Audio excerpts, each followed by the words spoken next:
லீலாவதியுடைய அப்பா யதாஜித் அவர் கலிங்க நாட்டினுடைய அரசர். இப்ப சத்யாஜித் மனோரம்மையுடைய அப்பா பேர் சத்யாஜித். லீலாவதியுடைய அப்பா பேரு யசாஜித். அவங்க பையனுடைய பேர் சத்ராஜித். அப்ப இந்த மாதிரி சூழ்நிலை இருக்க சொல்ல அப்ப தூர்வாசித்தினுடைய பதவிக்கு யார் வரணும்னா மூத்த மகனாக இருக்கக்கூடிய சுதர்சனன் தான் வரணும்னு அவந்தி நாட்டினுடைய ராஜா சொல்ல, லீலாவதியோடைய அப்பா கலிங்க நாட்டினோட ராஜா 1 மாதம் கம்மியாக இருந்தாலும் சத்ராஜித் தான் வரணும்.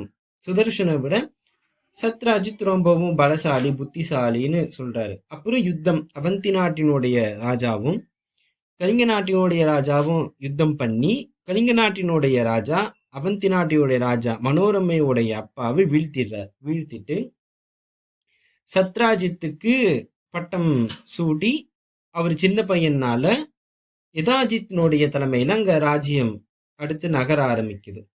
அப்படி இருக்க மனோரமையும் சுதர்சனும் இருக்க யதாஜித்துக்கு அது பிரச்சனை. அப்ப இவங்களை கொல்றதுக்காக அவர் திட்டம் வகித்து அந்த திட்டத்தை ஒருவரிடம் சொல்ல, அந்த மனோரமையுடைய தாதி பெண் அந்த திட்டத்தை கேட்டு ஒரு நல்ல மந்திரியின் மூலமாக வேறு ஒரு ஊரினுடைய கரைக்கு மனோரமை, சுதர்சனன், அந்த தாதி, அந்த வேலையாடு, இந்த 3 பேர் மட்டும் அந்த மந்திரி மூலமா வேற ஊருக்கு இடம்பெயர்றாங்க. அப்ப அங்க பரத்வாஜருடைய ஆசிரமம் இருக்கு. இந்த நிலைய பரத்வாஜருக்கு தெரிஞ்சு சொன்னோடனே பரத்வாஜர் இவங்களுக்கு அடைக்கலம் கொடுத்து சுதர்சன தன்னுடைய சீடனாக எடுத்து வில் வித்தை, வாள் வித்தை, கதை, கத்தி எப்படி பிரயோகம் பண்ணணும், ஒரு ராஜ்யம் எப்படி பரிகாரம் பண்ணுங்கிற எல்லா விதமான கல்வி ஞானத்தையும் பரத்வாஜர் சுதர்சனுக்கு சொல்லி கொடுக்கிறார். அதுக்கப்புறம் நாட்கள் சென்று கொண்டே இருக்கு.